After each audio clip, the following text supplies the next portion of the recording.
சரி, அந்த பிரபஞ்சத்திற்கே ஒளி தரக்கூடிய சூரியனை யார் மறைக்கிறா? கேது என்ற தலை விஷம் கொண்ட தலை ஒண்ணு மறைக்குது. அது கிரகணம். முற்றிலுமா செத்து போய் மீண்டும் வரக்கூடிய ஒரு நிலை.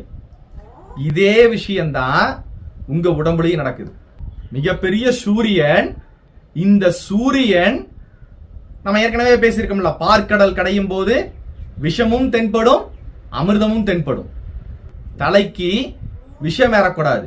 இது நமக்கு மட்டுமல்ல, அந்த ஈசனுக்கே அதுதான் கதி. ஈசனே ஆயினும் தலைக்கு விஷமேறினால் மரணம் தான். அதனால் என்ன பண்ணாங்க? கழுத்தோட நிறுத்தினாங்க. வயோதிக காலத்துல இவையெல்லாம் செயலிழக்குது.